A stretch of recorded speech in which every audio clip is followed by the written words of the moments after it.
Welcome to Alex and Annie, the real women of vacation rentals. I'm Alex. And I'm Annie. And we are joined today with Marcus from Hostaway. Marcus, it is so good to see you again. Likewise. Thank you for having me on again.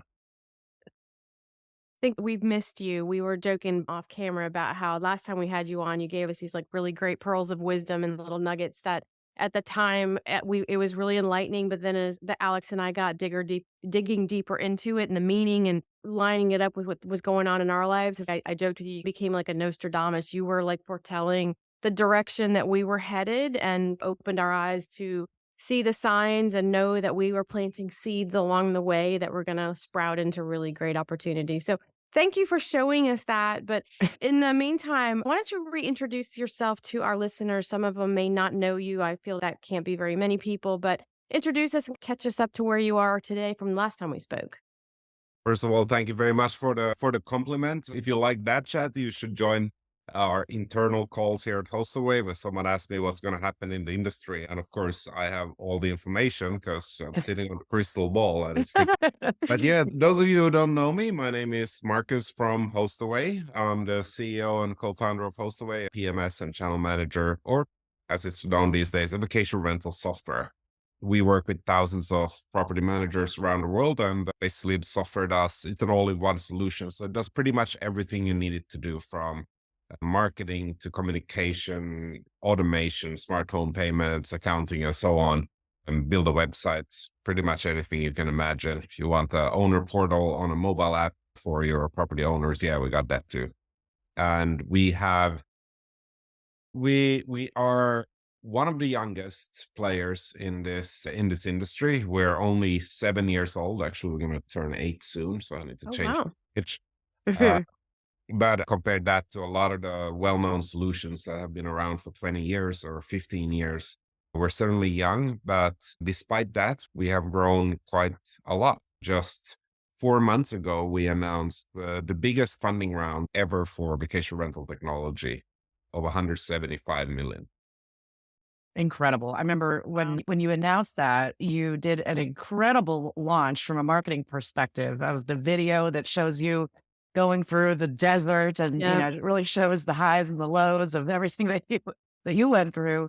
But it's been so much fun to watch the journey of the company. And I think 7 years, you're a young company, but the growth that you've seen in that time is just astronomical. And really in the last couple of years, it's just skyrocketed. We're excited to continue to watch that. But how have you seen things change? I guess I would ask in the last couple of years, because obviously post COVID, Airbnb, a lot has really intensified the development of a lot of these tools. The competition has gotten pretty fierce. But what have you seen as the major change in the last couple of years as far as the industry goes, and how has that affected Hostaway?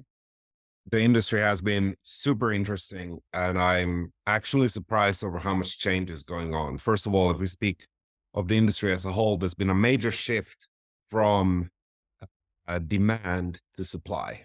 Yeah. So before 2021, everyone was talking about how to generate bookings, how to drive Mhm. revenue, how to optimize growth. And basically the only thing the industry is talking about now is how do we get supply? How do I get more Mhm. properties to manage? The OTAs, they're doing everything they can because they know what people are clicking, they know what they're searching for, they know what's in demand, but they just don't have the supply. And that's been a very interesting shift.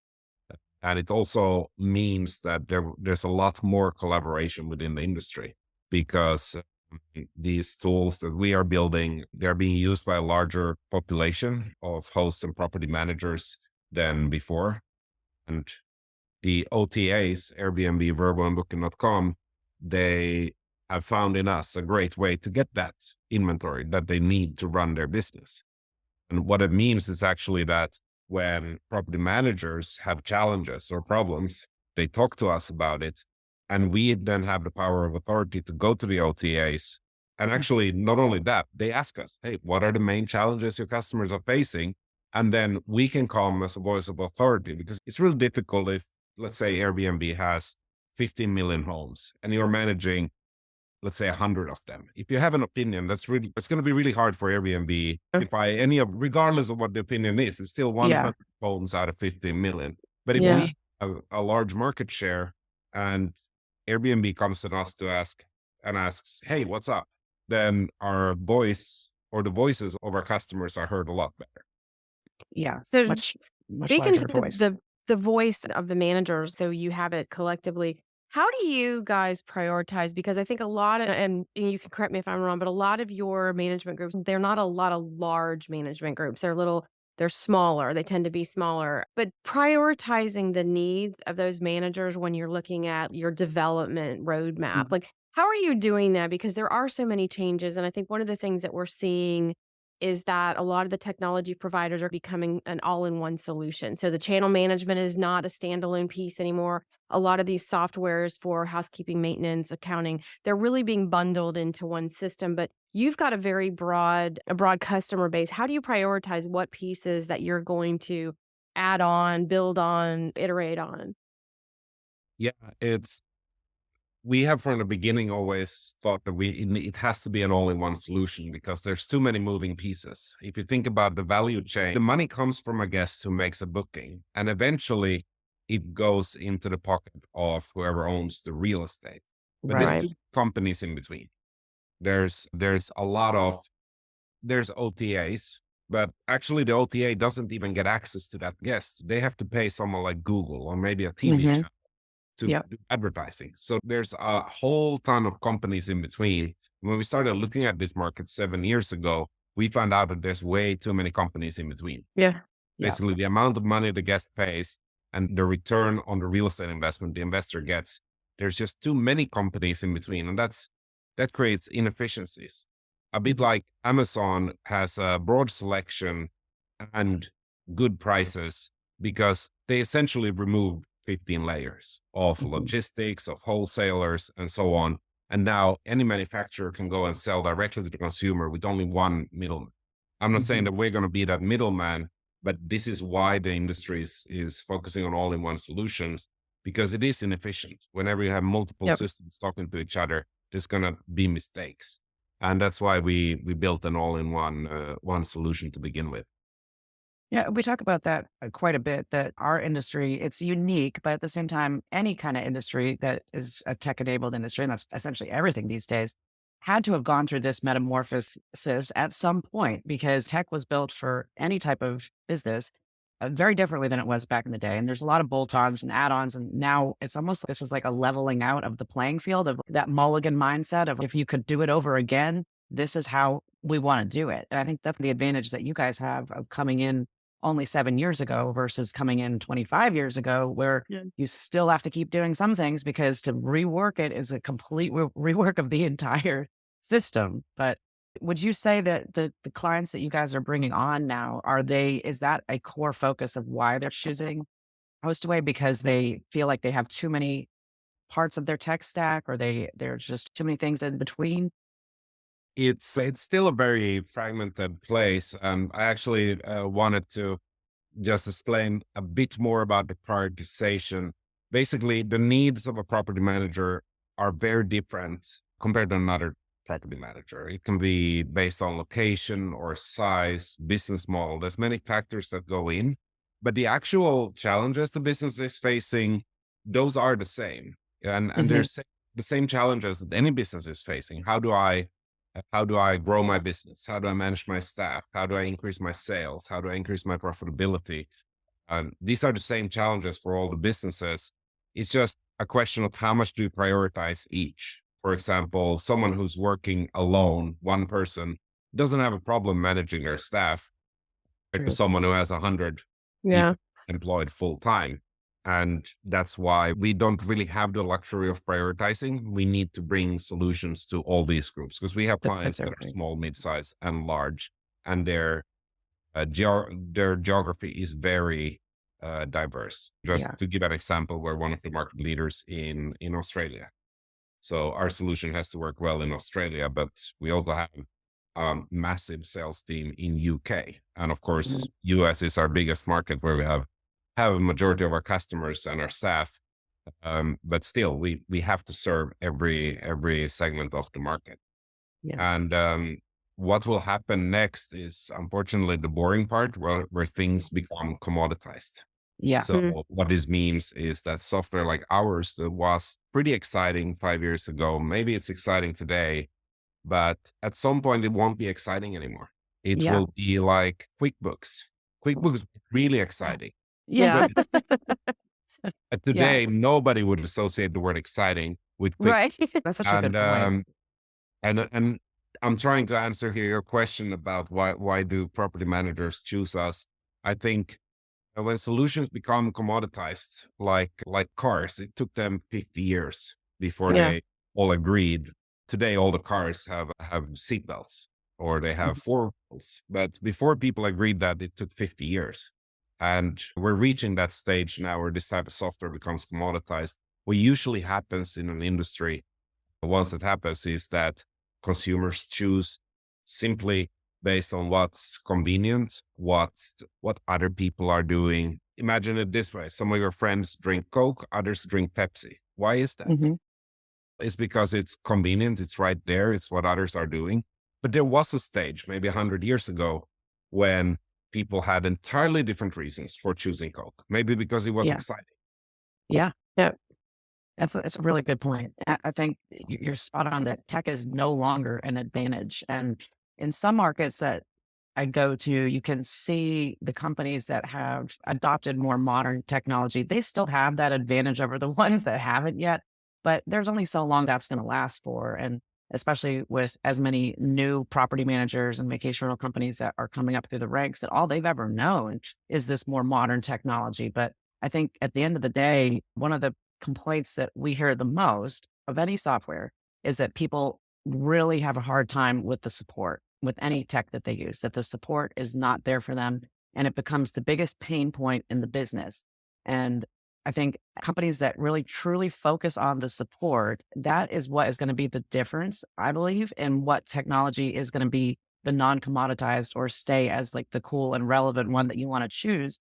And what that comes down to is the people. People do business with people they know and trust. And if you're going to support them, and sometimes support isn't that you can fix everything right away for somebody, but it's hearing them out, it's getting quick responses back to them, not making them feel like they are just giving opinions and they're never going to be implemented. Because there's a lot of great ideas in our industry. People want their ideas heard. But I think it's the companies that are going to win are the ones that really focus on the support and the people and letting that be the brand of why they're different.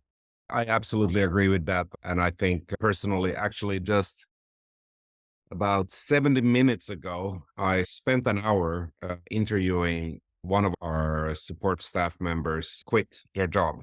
And I wanted to find out what went wrong. And I think support is one of the most important aspects of, I think, any business. And support Mhm. isn't just answering a question. It's about how you design the product. It's about how it's built into the marketing and the sales process. But I take support personally. There are people out there who have had a bad experience with Hostaway and they go out and say the support was terrible. And then I Mhm. look at the numbers, and every day there's thousands of people who are getting really good support. But I don't know. I have OCD about No. those thousands There of people. yeah. I Yeah. feel about the one who thinks they had bad support, and I feel it personally Yeah. when someone has a bad experience because I had a lot of bad experiences with companies, and usually talking about it is a way of moving forward. But what a Yeah. lot of companies are missing is that way to have a dialogue. And Mhm. Yeah. I'll give an example. I have been a loyal fan of American Express since 2011. So that's 12 years. But they made a mistake, let's say it like that. And I called them and I said, look, you've been my friend for 12 years. And what happens now? And they apologized and they sent me, okay, it wasn't a letter, but they sent an email where we say, we recognize that we did this wrong and we're sorry and we hope we can be friends again. And Yeah. it made me feel really good. Yeah. Yeah. Yeah. I know Absolutely. it must be a bit strange to hear No, someone say I think No, that no, there's yeah, this that yeah. makes perfect sense. Yeah, Yeah, I think makes yeah, perfect sense. you hit on the thing about our business though, is that it's like we are all in this because we have an emotional attachment to some aspect of the industry. Travel is by nature, I think it's a very inherently emotional business, it's not like banking, it's not cold and it's not Right. just numbers, it's Yeah. experiences and it's people's memories. But I think it's incredible that you would reach out to an employee that left as the CEO of the company. That speaks a lot to your character and kind of the culture that you've developed. And one of the things that I think is we've been talking a lot about in the industry, a couple of things, but about the culture that is built in organizations. How do you Mhm. maintain a culture when you're like across continents? You're working on multiple continents, you're working with varied types of cultures within each continent. How do Yeah. you, as a leader, try to navigate and bring those together, but allow each one of them to operate within the cultures that exist in their space? That's a really good question. Yeah, indeed. I think we got people who are in 28 or 29 countries. So we Yeah. don't have employees in every single country yet, but we're working on it. We do have customers in most of the countries, though. It's, I think each company has a unique culture, and so just to put things in perspective, we are the investors call it capital efficient. What that actually means is that we have the right people working with us rather than having a mix of the right and wrong people in our staff. That's what a lot of companies end up with. Some people who are right and some people who are not right. Yeah. And what that means is we have the right people, which allows us to do more with less. And so let's say we have competitors that have 200, 300, 600 staff, and we're doing more with 150. Yeah. Yeah. But that is because we put an incredible amount of time in making sure that this culture, that we hire the right people for the culture and that we maintain it. For example, as the CEO, I have quite a busy schedule because there's a lot of moving parts all the time. But even then, I talk to every new staff member. Sometimes it takes them 3 months to get 15 minutes into my calendar, but I want to talk to everyone. Same thing with everyone who leaves us. I see that as a failure. Either we recruited wrong, or they chose the wrong company, or Mhm. someone did a mistake, and I need to find out what it is. But a lot of the people that start working with us, they say, "Wow, I have never spoken to a CEO before," and it just makes me wonder, what are these other CEOs doing then? Because Right. the only Yeah. value in a company is created by the people. Mhm. Unless maybe you're relying on a patent, or if you get royalties from an album that someone wrote. Yeah. But most companies, they have to proactively produce something of value in order to get money for it. And it's the people that are doing it. If a Yeah. CEO is not talking to every single employee, then what are they doing? I get it if you have, let's say, 100 new employees starting every day, then Mhm. it's impossible. But if you're only hiring, let's say, 300 people a year, then you should be able to talk to everyone. Yeah. Absolutely. So how do you determine who is in the right seat, and how do you determine when they're not in the right seat? Or do you guys do culture index or predictive index or any of the personality type assessments? That sounds like something HR would do, which is why we don't have an HR department, at least not yet. I think the seat changes with time. We've had people who've been with us a long time who have grown into a new role, and sometimes that works and sometimes it doesn't. If you start as a lone warrior, let's say, or the only one doing sales or the only one doing support or designing the product, eventually you're going to need to manage a team of, let's say, 20 or 50 or 100 people. But what if you don't want to manage 100 people? In that case, some companies let them move on, tell them kindly, hey, your time is up. Now go Mhm. find a better job, but in nicer words. And we're trying to reposition them because those are the people who have got us to where we are today. And that has been so far very successful. We have been able to, we do a trifecta model where we want people to do what they enjoy doing, but they also have to be good at it. Mhm. And then it has to bring value to the company. And I think a perfect example here is you said that one of your favorite recordings last year was with me. Yes. It's something that I enjoy doing, but I take your review as a confirmation that you also think I'm pretty good at it. But then it also brings value to the company. So that's why I spend a lot of time in podcasts and interviews, because it's that trifecta of what you enjoy and what you're good at and what brings value to the company. That being said, there's a lot of boring things that you need to make sure take place. When a guest arrives at your property, you're going to make sure the proper number, there's an optimal number of toilet paper rolls, and it's always higher than zero. But you still need to make sure that there is more than zero toilet paper rolls in the property. And that's something that's small, very boring detail, but it has to be done. So of course, you can't every day just do what you enjoy and what you're good at. You also have to make sure that those boring things get done. And I think that's how you find good staff. It's people who know what they enjoy. They also know what needs to be done, and they can find a balance like that. Because there's no manager in the world that's going to tell you what your balance is. You need to find that within yourself. Well, that was That was very good. deep. Yeah, that was it, everybody. Such great advice. And Yeah. I think at the end of the day, there's three things that you have to be in a role, in a position that you are happy. You have to believe in the mission, you have to like the people that you work with, and you have to enjoy what you're doing. That's what I like, what your take on that too, that not only do you enjoy it, but you have to enjoy it to be good at it. It has to have value there.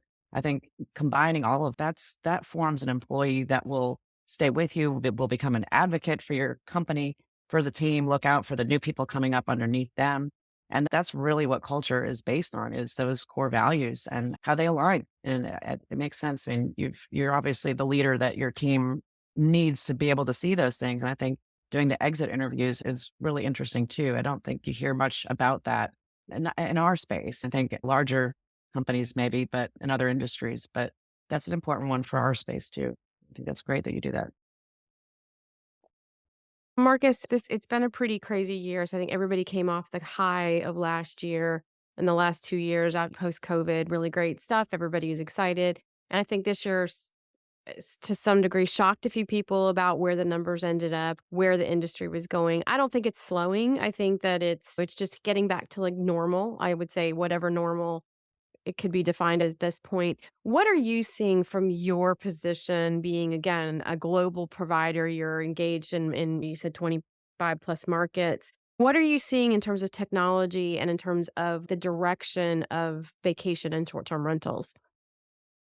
Yeah, there's certainly a lot more noise than there is actual action. To be really honest, there's not much going on. And I'd be very surprised if any company announces funding like us this Yeah. year and early next year. At the same time, things are quiet, and I think they're quiet in a good way, meaning a lot of property managers, they're getting bookings. They're not setting records, not everyone, some are, but they're also not empty. They're also not losing properties. And it's a bit like the real estate market right now, where a lot of people are sitting on low interest mortgages and they don't want to sell the property, but then that means that nothing is happening. Mm. You're not going to buy a new house if your mortgage rate goes up because of it, because you can't afford that. So we're basically sitting and waiting as an industry. And that's both on the tech side and on the vacation rental side. And that's actually a really good thing, because what we need now is for the demand to stabilize. What we will find out in 2024 is where the consumers are going to settle. So during COVID, there was a short dump of demand. Basically, nobody traveled because everything was canceled. But then there was a massive spike in first, let's call it cottages or rural areas. People suddenly wanted to rent a house in the middle of nowhere, in the middle of the forest for no reason. And the demand for that skyrocketed. What we've seen this year is that people are now bored of the cottage. They want to go to Europe, they want to go to Japan, and everyone's doing that. So the demand for plane tickets has skyrocketed. Now, when it comes to longer term consumer trends, what these type of spikes usually mean is that there's a percentage of the consumers that will change their behavior forever. Mm. So, for example, let's say I'll use Coke as an example, someone who's never tried Coke before. If there's a big thing where everyone tries Coke, someone will try it for the first time and they continue drinking Coke for the rest of their lives. It's the same thing here. Someone who has never been to Europe, went to Europe first time this year, maybe they go every second year their entire lives from now on. what we will see in 2024 and why the numbers will be so interesting is we will see, okay, how much does the cottage go down? How much does the city tourism go up? And what Yeah. will be the new normal?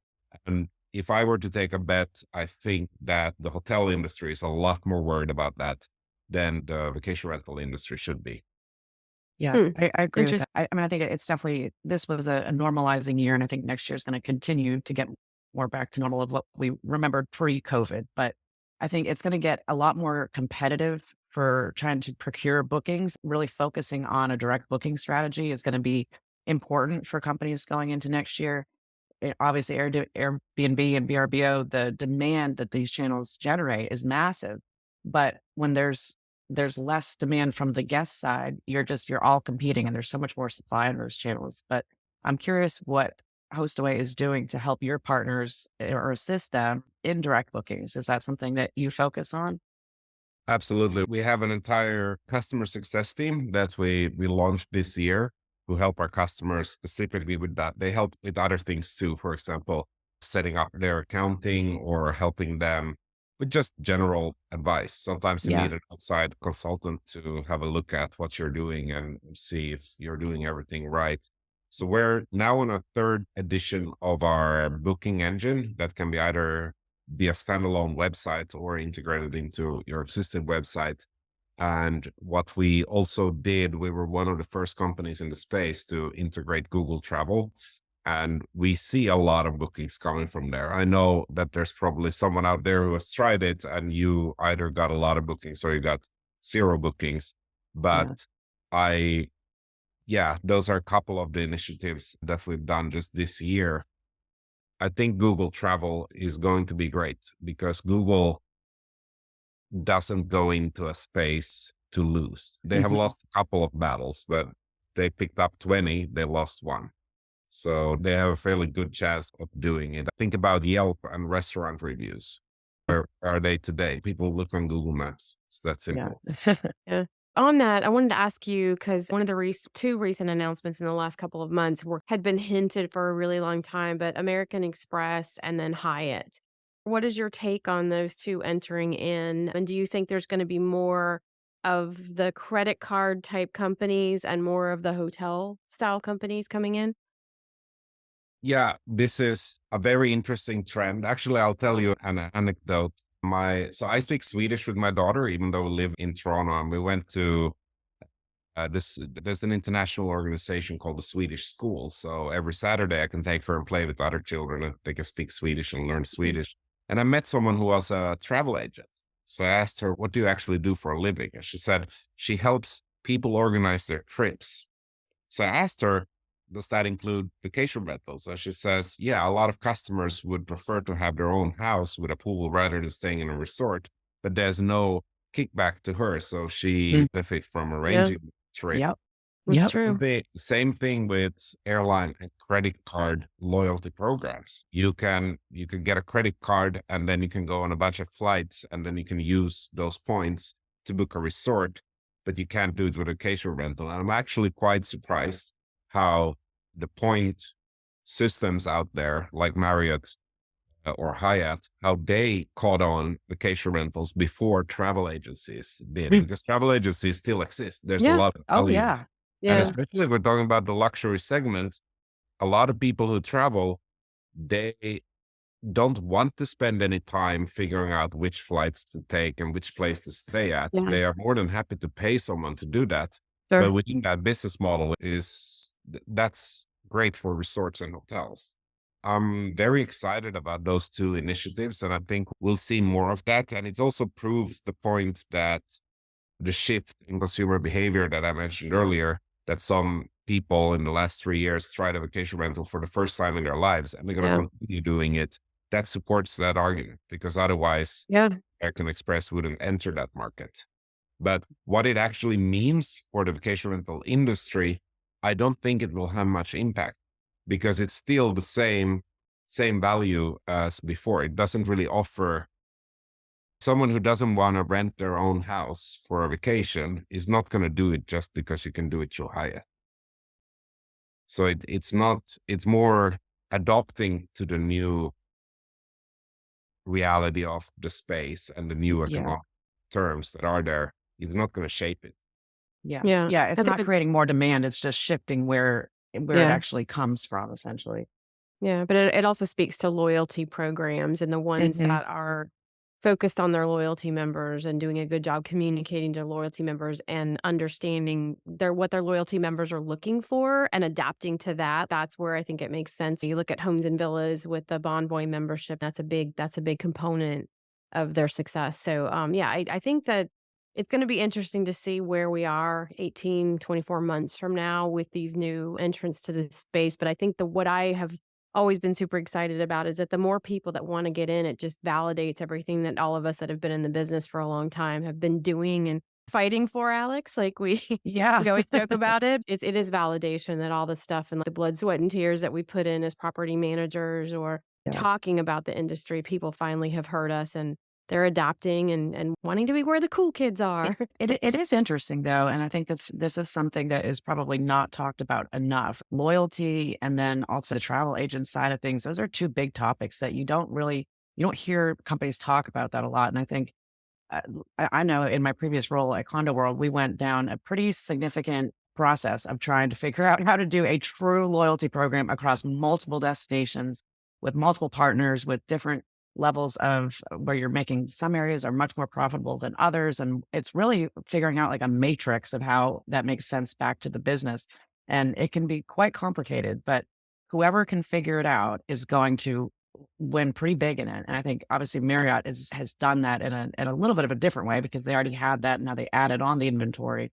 But I think there's a bigger play that it's almost surprising that Airbnb hasn't taken it on. They've got their own, they definitely have their own brand loyalists that are going to go back to them no matter what. But I think there's definitely an opportunity for somebody within the property management space or a technology provider to develop something that is a true loyalty program that really gets guests to come back. And that's, there's a lot of companies that I talk to that they're still 95% OTA business. And that's just crazy. Those guests are going back to that destination year after year. They're just not staying with you. And it's not just about the discount. I think loyalty is also about all the things we've just talked about. It's about the people, it's about the support that you get from the company, it's about the feeling, it's about the exclusivity of feeling like you're part of something. And it's hard to probably bundle up, and that's why it hasn't been done really that well in our space yet. But if anybody's listening, there's a huge opportunity there. Yeah, Expedia did a fairly good job, I think, on the one key that allows them to connect air travel and car rental, Yeah. application Mhm. rentals, and hotels. But these loyalty programs, they have a certain boom and bust cycle. Yeah. So right now, where the economy is doing a bit too good, according to some, and it's doing terrible according to others. But the fact is that GDP is going up and prices are going up, and we have record low unemployment and record high employment. So those are good factors.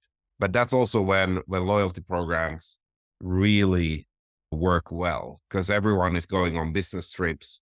Yeah. Then 5, 10 years later, when everyone's laid off, suddenly those points don't matter. What matters is if you can afford to fly, you're going to book the cheapest flight you can. And you don't care at all about the points. People only care about points and loyalty when there's an economic upturn. They don't care anymore when they're fighting to put food on the table. That's true. So maybe that's to those who are listening. If you have an idea, I'm more than happy to hear it. Keep in mind that if the boom ends, then it's going to be very hard to launch that. Yeah, that's a really good point. Had not thought of it that way. Very interesting though. Marcus, we are about to be back in conference season. So we're just right ahead of VRMA right now. And I'm curious, what are you most looking forward to heading into Orlando, the biggest event the vacation rental industry has ever had? What's on the agenda for Hostaway? It's going to be extremely exciting because the industry is completely different than it was just a year ago. And it's also going to be very exciting because I was in Orlando 9 months ago, and I think it's been too long. So this time I'm bringing my family. Unfortunately, the event is in Disney World, so I get to take my 5-year-old there. Let's hope it's not too hot and crowded. But I'm really looking forward to meeting all my friends from around the world. We have people coming from Europe, from Australia, from Africa and Asia, and that's going to be really fun. VRMA International is, I think, my favorite conference of them all.